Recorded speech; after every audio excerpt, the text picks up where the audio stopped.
আসসালামু আলাইকুম, শুভেচ্ছা, স্বাগত।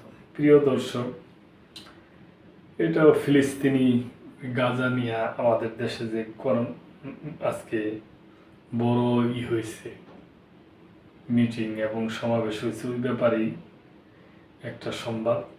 মার্চ ফর গাজা কর্মসূচিতে ইসরায়েলি পণ্য বয়কটের আহ্বান। রাজধানীর সরোয়ার্দী উদ্যানে শুরু হওয়া মার্চ ফর গাজা কর্মসূচির ঘোষণাপত্রে ইসরায়েলের সঙ্গে সব সম্পর্ক ছিন্ন করতে মুসলিম বিশ্বের নেতাদের প্রতি আহ্বান জানানো হয়েছে। এছাড়া গাজায় ইসরায়েলি আগ্রাসন বন্ধের দাবি জানানো হয়। এর পাশাপাশি এতে উঠে আসে সারা বিশ্বে মুসলিমদের উপর আগ্রাসন ও ওআইসি সহ মুসলিম নেতাদের নির্লিপ্ততার কথা। ঘোষণাপত্রে সম্প্রতি ভারতের কেন্দ্রীয় সরকারের ওয়াকফা সংশোধনী আইনের বিরোধিতা করা হয়। এর পাশাপাশি বাংলাদেশের পাসপোর্ট থেকে এক্সপ্যান্ড ইসরায়েল শব্দটি পুনরায় ফিরিয়ে আনার দাবি জানানো হয়। ইসরায়েল ও এর সমর্থকদের পণ্য বয়কটেরও আহ্বান জানানো হয়।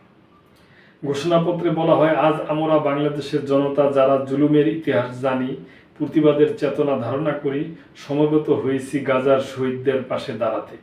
আজকের এই সমাবেশ কেবল প্রতিবাদ নয়, এটি ইতিহাসের সামনে দেওয়া আমাদের জবাব, একটি অঙ্গীকার, একটি শপথ। এই পদযাত্রা ও গণজমায়েত থেকে আজ আমরা 4টি স্তরে আমাদের দাবিসমূহ উপস্থাপন করব। আমাদের প্রথম দাবিগুলো জাতিসংঘ ও আন্তর্জাতিক সম্প্রদায়ের প্রতি ঘোষণা। যেহেতু জাতিসংঘ ও আন্তর্জাতিক সম্প্রদায় সকল জাতির অধিকার রক্ষার, দখলদারিত্ব ও গণহত্যা রোধের সংকল্প প্রকাশ করে এবং আমরা দেখেছি গাজায় প্রতিদিন যে রক্তপাত, যে ধ্বংস চলছে, তা কোনো একক সরকারের ব্যর্থতা নয়, বরং এটি একটি আন্তর্জাতিক ব্যর্থতার ফল। এই ব্যর্থতা শুধু নীরবতার মধ্যেই সীমাবদ্ধ নয়, বরং পশ্চিমা শক্তিবলয়ের অনেক রাষ্ট্র সরাসরি দখলদারকে অস্ত্র, অর্থ ও কূটনীতিক সহায়তা দিয়ে এই গণহত্যাকে দীর্ঘস্থায়ী করেছে।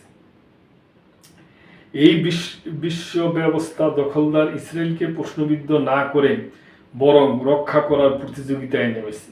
যেহেতু আমরা জাতিসংঘ ও আন্তর্জাতিক সম্প্রদায়ের প্রতি বলছি, এক, জায়নবাদী ইসরায়েলের গণহত্যার বিচার আন্তর্জাতিক আদালতে নিশ্চিত করতে হবে। 2, যুদ্ধবিরতি নয়, গণহত্যা বন্ধের কার্যকর ও সম্মিলিত পদক্ষেপ গ্রহণ করতে হবে। 3, 1967 সালের পূর্ববর্তী ভূমি ফিরিয়ে দেওয়ার জন্য বাধ্যতামূলক তৈরি করতে হবে। 4, পূর্ব জেরুজালেমকে ফিলিস্তিন রাষ্ট্রের রাজধানী হিসাবে আন্তর্জাতিকভাবে স্বীকৃতি দিতে হবে।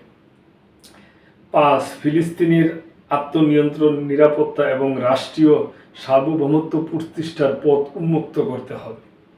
কারণ এই মুহূর্তে বিশ্ব ব্যবস্থা যে ন্যায়ের মুখোশ পরে আছে, গাজার ধ্বংসস্তূপে সেই মুখোশ নির্লজ্জভাবে খুলে পড়ে গেছে।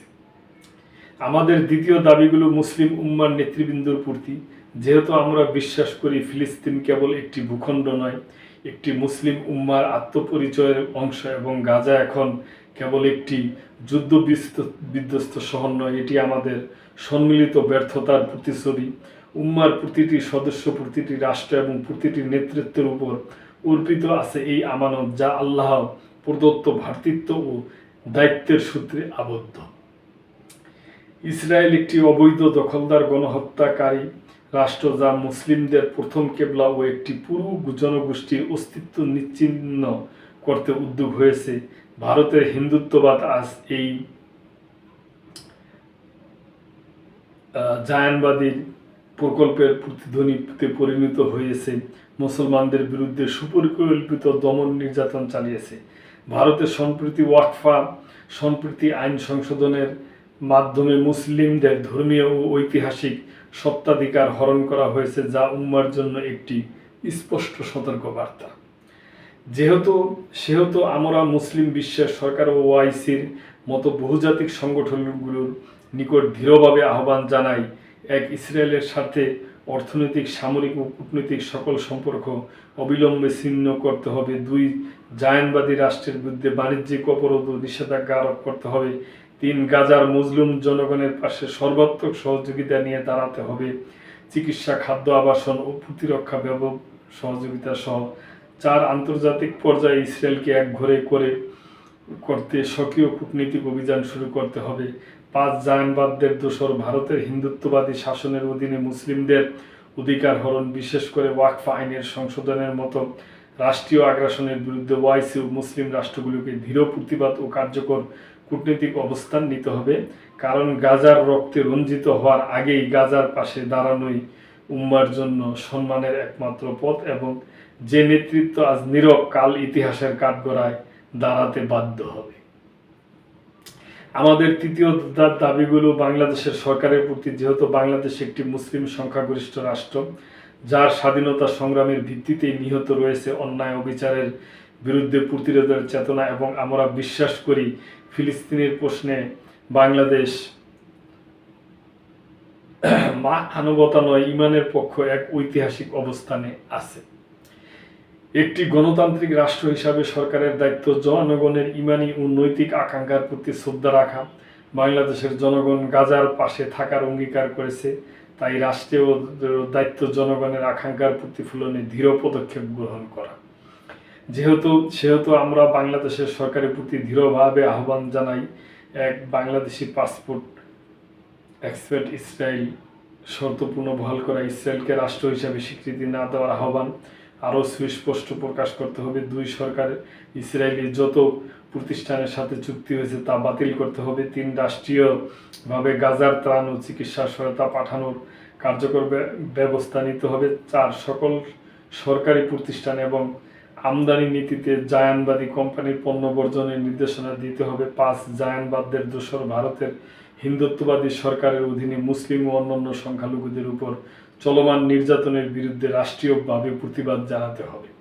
যেহেতু হিন্দুত্ববাদ আজ শুধু একটি স্থানীয় মতবাদ নয়, বরং আন্তর্জাতিক জাইন ব্লকের অন্যতম দোসর।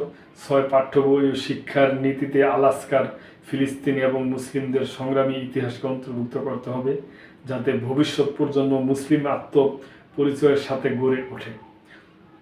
কারণ রাষ্ট্র কেবল সীমানা নয়, রাষ্ট্র এক আমানত, আর এই আমানত রক্ষা করতে না পারলে ইতিহাস কাউকে ক্ষমা করে না।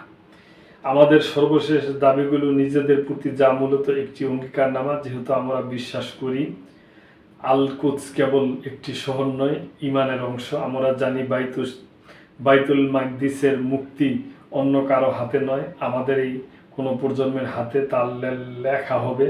আমরা বুঝি জায়নবাদ কেবল বাইরের দখলদার নয়, এটি ভেতরের আত্মবিস্মৃতির সুযোগে দাঁড়ায়। আজ যদি আমরা প্রস্তুত না হই, কাল আমাদের সন্তানেরা হয়তো এমন এক বাংলাদেশ পাবে যেখানে হিন্দুত্ববাদ ও জায়নবাদ একত্রে নতুন গাজা তৈরি করবে। গাজা আমাদের জন্য এক আয়না, যেখানে আমরা দেখতে পাই কিভাবে বিশ্বাসী হওয়া মানে কেবল বেঁচে থাকা নয়, সংগ্রাম ও দৃঢ় হওয়া। সেহেতু আমরা এই মাটির মানুষ, এই মুসলিম বঙ্গের নাগরিক, এই কওমের সন্তান, একটি অঙ্গীকার করছি।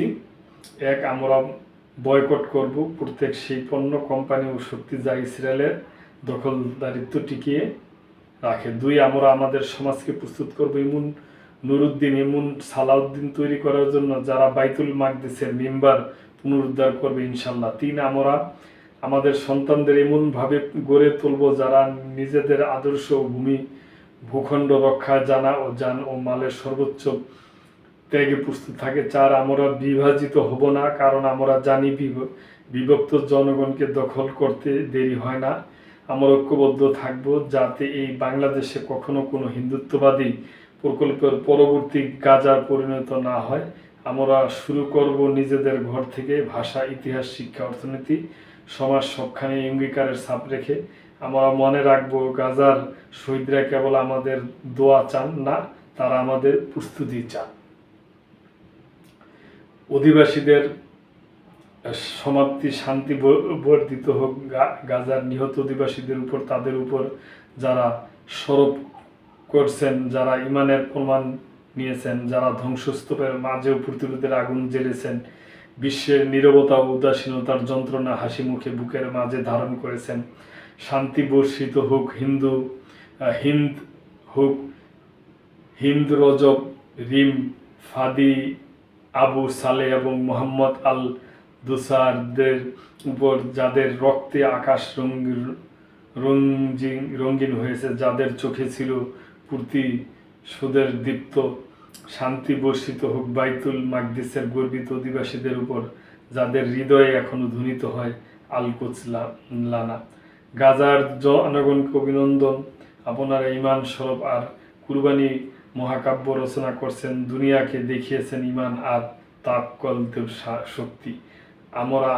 আমরা বাংলাদেশের মানুষ সহ জালাল আর শরিয়াতুল্লাহর ভূমি থেকে দাঁড়িয়ে আপনাদের সালাম জানাই, আপনাদের শহীদদের প্রতি ভালোবাসা ও শুভেচ্ছা জানাই। আর আমাদের কণ্ঠে উচ্চারিত হয় এই দোয়া, হে আল্লাহ, গাজার এই সাহসী জনগণকে তুমি সেই পাথর বানাও যার উপর দিয়ে ভেঙে পড়বে সব জায়নিস্টদের ষড়যন্ত্র। তো দর্শক, বড় একটা সংবাদ শুনলেন আপনারা। তা আমাদের আশা থাকবো যে গাজা সহ পুরো মানে পৃথিবীতে যেন শান্তি না এমে আসে, কোনোখানে যেন যুদ্ধ বিগ্রহ না হয়, এটা আমরা চাই। গাজাবাসীর খুব শীঘ্রই যেন তারা শান্তিতে সমৃদ্ধিতে বসবাস করতে পারে, এটি আমাদের আশা, এটি কাম্য। তো দর্শক, ভালো থাকবেন। আজকে এই পর্যন্তই। আল্লাহ হাফেজ।